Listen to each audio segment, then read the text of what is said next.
सामान्य माणूस, जनता आपण जे म्हणतो, मतदार म्हणतो, त्यांना माझं कार्य आवडतं. पण त्यांना कुठेतरी असं वाटत होतं की मी भारतीय जनता पार्टीच्या पक्षातून उमेदवारी लढायला पाहिजे.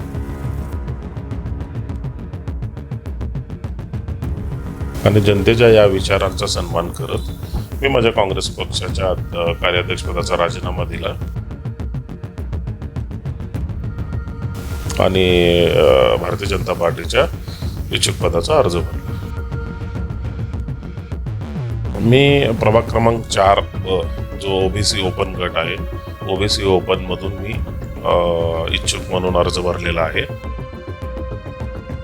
मला इनफॅक्ट आश्चर्य वाटतं हे कुठून येते किंवा चेतन नरोटेंबद्दल नाराजी होती म्हणून. महापालिका निवडणुकीच्या पार्श्वभूमीवर सोलापूर शहरात अनेक राजकीय फटाके फुटत असल्याचे एकंदरीत पाहायला मिळत आहे. अजून महापालिका निवडणुका जाहीर झाल्या नसल्या तरी त्याच्याकडे सर्वच राजकीय पक्षांचं लक्ष लागून राहिलेलं आहे. अशातच एक सोलापूर शहर काँग्रेस पक्षातून एक धक्कादायक बातमी आज आपल्यासमोर आलेली आहे. सोलापूर शहर काँग्रेसचे जे कार्याध्यक्ष म्हणून काम पाहत आहेत, सीए असलेले सुशील बनपटे यांनी अचानकपणे काँग्रेसच्या कार्याध्यक्षपदाचा राजीनामा देऊन भारतीय जनता पार्टीचा सदस्यत्व स्वीकारून त्या ठिकाणी इच्छुक उमेदवार म्हणून अर्ज भरलेला आहे. नेमकं असं काय घडलं की सीए सुशील बनपटे यांनी हा निर्णय घेतला, या संदर्भात सविस्तर माहिती देण्यासाठी स्वतः काँग्रेसचे कार्याध्यक्ष सीए सुशील बनपटे आपल्यासोबत आहेत.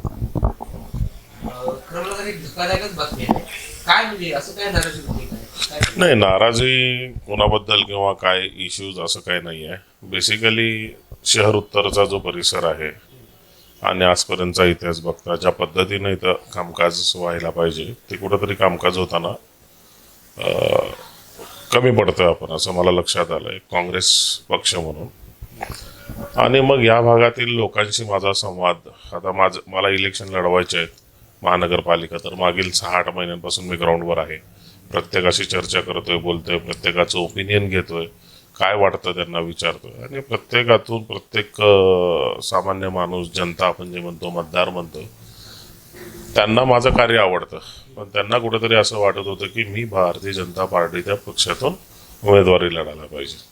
आणि जनतेच्या या विचारांचा सन्मान करत मी माझ्या काँग्रेस पक्षाच्या कार्याध्यक्षपदाचा राजीनामा दिला आणि भारतीय जनता पार्टीच्या इच्छुक पदाचा अर्ज भरला. आज जरी ही बातमी समोर आली असली तरी याच्यापूर्वी म्हणजे तुमची काय म्हणजे भाजपमध्ये जाण्याची तयारी होती किंवा भाजपच्या काही वरिष्ठ नेत्यांशी तुमची चर्चा वगैरे झाली होती? नाही, यापूर्वी असं कधी घडलं नाही आहे. पण जसं मला लक्षात आलं, नगर परिषदा आणि नगरपंचायतींच्या इलेक्शन डिक्लेअर झाले आणि एकंदरीत मागच्या महिन्याभरातली वाटचाल बघता आणि बाकीच्या सगळ्या गोष्टींची मग मी बाकी सगळ्या नेते मंडळींना भेटलो, वरिष्ठांना भेटलो आणि मग त्यांच्याशी संपर्क करून हा मी निर्णय घेतला. त्यांच्या परवानगीशी मी इच्छुक पदाचा अर्ज दाखल केला. काँग्रेस पक्षाचा राजीनामा दिलात, भाजपचे सदस्य देखील झालात. कुठल्या प्रभागातून तुम्ही इच्छा व्यक्त केली आणि अर्ज देखील? मी प्रभाग क्रमांक 4 जो ओबीसी ओपन गट आहे, ओबीसी ओपन मधून मी इच्छुक म्हणून अर्ज भरलेला आहे आणि मागील 8 वर्षांपासून मी या प्रभागात काम करतो सातत्याने. काँग्रेसची एक महत्वाचं पद होतं म्हणजे कार्याध्यक्ष म्हणून. तुम्ही खासदार प्रणिती शिंदे असतील, शिंदे साहेब असतील, चेतन नरोटे यांच्यासोबत व्यासपीठावर अनेक वेळा दिसलात. मग असं काय घडलं की शेवटच्या क्षणी की अचानकपणे तडकाफडकी राजीनामा? असे मी पक्ष म्हणून त्यांच्यासोबत कार्य केलंय. ते माझे वरिष्ठ आदरणीय नेते आमचे सुशील कुमार शिंदे साहेब असतील, मार्गदर्शिका प्रणितताई असतील, आमचे बंधुतुल्य चेतनजी असतील, त्यांच्याकडून मला बऱ्याच गोष्टी शिकायला मिळाल्या, कार्य करायला आलं. राजकारणातले विविध धडे त्यांनी मला दिले. परंतु जेव्हा आपण कार्य करत असतो तेव्हा जनतेच्या विचारांची पण संलग्नता असणं आणि त्यांना जे अपेक्षित आहे त्या गोष्टी पण करणं हे आपले कर्तव्य असतं लोकप्रतिनिधी म्हणून. आणि हे सगळं बघता त्यामुळे मी म्हणतोय की माझ्या पक्षात कोणाची काही वाद विवाद, तंटा किंवा कसल्या प्रकारची नाराजी नव्हती. केवळ आणि केवळ जनतेच्या प्रश्नांसाठी, त्यांच्या हा सामान्यातले सामान प्रश्न आपण सॉल्व्ह करावेत आणि जे नेतृत्व जनतेला मान्य आहे त्यात नेतृत्वाचं जोड आपण घेऊन पुढे जावं, एवढ्या एका विचाराने मी आज भारतीय जनता पार्टीचा इच्छुक पदाचा अर्ज भरला. गेल्या काही महिन्यांपासून आम्हाला अशी एक माहिती मिळाली की तुम्ही भाजपच्या अनेक नेत्यांशी संपर्कात होता. देवेंद्र कोटे असतील, विजय देशमुख मालक असतील. म्हणजे हे प्री प्लॅन होतं का म्हणजे अचानक घेतले निर्णय होता? नाही, मी यापूर्वी कधीही या नेत्यांच्या या संदर्भात कधी संपर्कात नव्हतो. यापूर्वी मी शिवजन्मोत्सवचा अध्यक्ष असताना सगळ्यांशी माझा संपर्क आलेला आहे. कारण मध्यवर्ती शिवजन्मोत्सव सगळ्यांना घेऊन चालणार आहे, त्यामुळे ते पार्टी विरहित आहे. त्यामुळे या सगळ्यांचा माझा तेव्हापासून खूप चांगला परिचय आला. यापूर्वी पण मी अनेकदा त्यांना भेटलोय.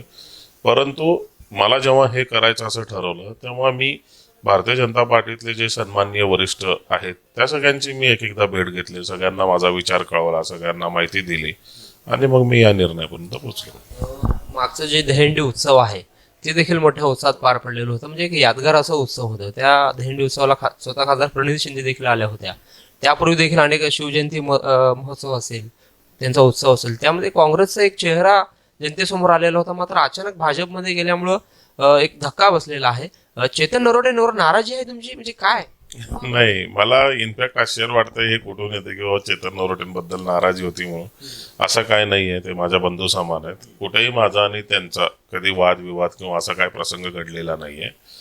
निश्चितच सोलापुरातली एक प्रतिष्ठित सर्वात मोठी दहीहंडी चंद्रनयन सोशल फाउंडेशन कडून साजरी केली जाते आणि दरवर्षी प्रणितताई असतील, विविध पक्षातील मान्यवर असतील. कारण दहीहंडी हा एक सार्वजनिक उत्सव आहे, तो कुठलाही पक्षीय कार्यक्रम नाही. त्यामुळे दरवेळेला मी सगळ्या मान्यवरांना विनंतीपूर्वक बोलवत असतो आणि त्या विनंतीचा मान ठेवून ही सगळी लोक येत असतात व्यासपीठावर.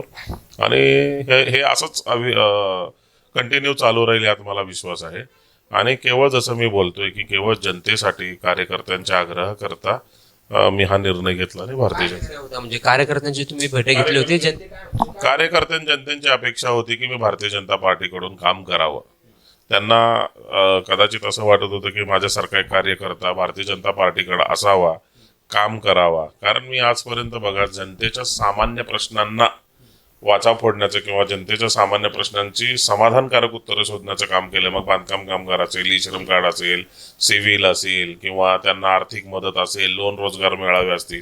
तुम्ही जर माझ्या कार्यक्रमांची यादी बघाल तर मी सामान्यातल्या सामान्य माणसाचे प्रश्न सोडवण्याचं काम केलेलं आहे.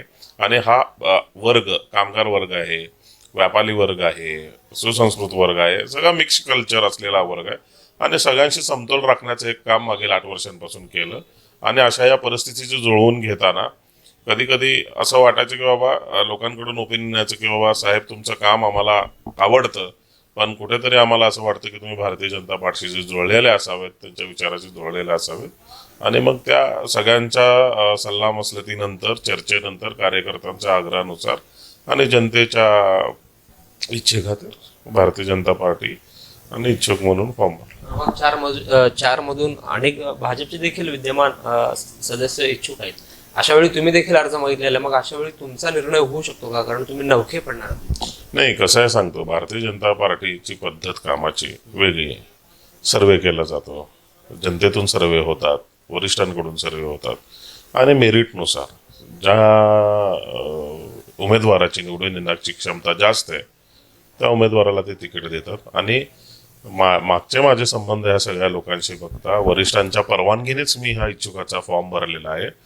आणि नाही, वरिष्ठ आहेत. आता मी नाही, माझे पक्षातले भारतीय जनता पार्टीतले जे वरिष्ठ लोक आहेत, जी समिती गठीत केली जाणार आहे किंवा जी सगळी लोक असणार आहेत, त्यांच्या सगळ्यांच्या पूर्वपरवानगीनेच मी हा अर्ज दाखल केलेला आहे. सोशल फाउंडेशनच्या माध्यमातून तुम्ही काँग्रेस पक्षात प्रवेश केलेला होता, अनेक उपक्रम देखील राबवले, काँग्रेस पक्षाने देखील तुम्हाला महत्वाचं पद दिलेलं होतं. मग शेवटी म्हणजे नाराज काय?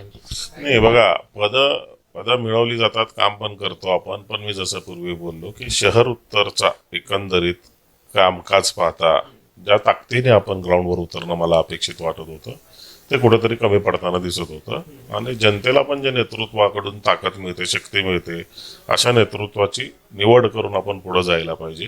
आज तुम्ही बघताय मागील 25 वर्षात शहर उत्तरचे लोकप्रिय आमदार आपले विजयकुमारजी देशमुख साहेब आहेत, त्यांचे चिरंजीव डॉक्टर किरण देशमुख आहेत.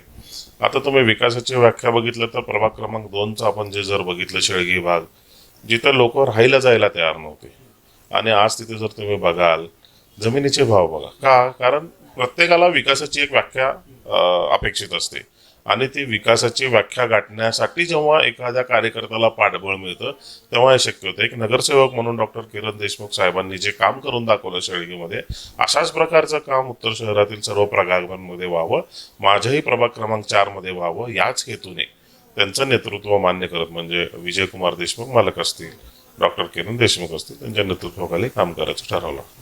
प्रत्येकाचा एक एक गॉडफादर असतो. मग आता तुम्ही भाजपमध्ये प्रवेश केला, तुमचा नेता कोण असतो? नाही बघा, भारतीय जनता पार्टीमध्ये अनेक वरिष्ठ आहेत. तुम्ही जर देशाचं बोललात तर मान्य आपले नरेंद्र मोदी जे आहेत पंतप्रधान म्हणून, स्थानिक लेवलवर सगळ्यांशी माझा संपर्क सलोख्याचे संबंध आहेत. मला असं वाटत नाही की कुठेही काय.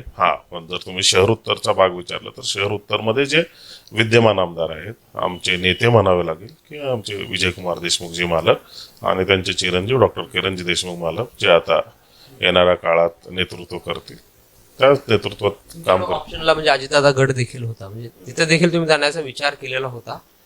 तिथं का गेलं नाही म्हणजे? नाही, मी कुठेही जाण्याचा विचार केला नाही. बघा, मी आजपर्यंत ज्या लोकांची माझा संपर्क जास्ती आलाय, मागील 8 वर्षांमध्ये शहर उत्तरमध्ये भाजपचे कार्यकर्ते जास्ती सक्रिय आहेत किंवा नेते मंडळी जास्ती आहेत, नगरसेवक जास्त आहेत आणि ह्या सगळ्यांशी माझ्या सलोख्याचे संबंध आहेत, अगदी मैत्रीपूर्ण संबंध आहेत. आणि त्यांचं जे कामाची पद्धत बघितली, जसं मी आता शेळके परिसरासोबत बोललोय, तर अशा सगळ्या परिस्थितीत मला कुठेतरी वाटलं की मी जुळवून घेऊ शकतो ह्या सगळ्यांशी आणि एक विजयकुमार देशमुख मालकांच्या नेतृत्वाखाली पुन्हा एकदा आणि डॉक्टर किरण मालक जे डॉक्टर आहेत त्यांच्याशी माझं यापूर्वी संभाषण अनेक वेळा झालेलं आहे आणि कुठेतरी आमचे विचार जुळताना दिसतात. तर काँग्रेस पक्ष कुठेतरी कुमकुवत झाला असं तुम्हाला वाटतंय? नाही, मी आता त्याबद्दल फारसं बोलू शकत नाही. पण शहर उत्तरचा जर विचार केला तर कुठेतरी मतदारांचा जो प्रतिसाद आहे तो काँग्रेस पक्षाकडे कमी आहे असं मी सांगेन. राजीनामा देण्यापूर्वी प्रणितीताईंशी काय चर्चा झालेली होती? शिंदे साहेब किंवा चेतन नरोटे यांच्याशी काय पूर्वकल्पना तुम्ही दिली होती? मी ताई किंवा साहेबांना नव्हता फोन केला, पण चेतन भाऊंना सकाळी माझा फोन झाला होता आणि त्यांनी मला विचारणा केली की काय केलं पाहिजे कसं वगैरे. परंतु एक निर्णय घेऊन मी ऑलरेडी पुढे आलो होतो आणि त्या निर्णयाचा सन्मान करणं माझं काम आहे. त्यामुळे मी तो राजीनामा देऊ. थोडं थांबा, मी तुमच्या ताईंशी मी बोलून देतो असं देखील त्या प्रकारचं संभाषण नाही आहे. ते म्हटले की आपण विचार करू किंवा बोलू.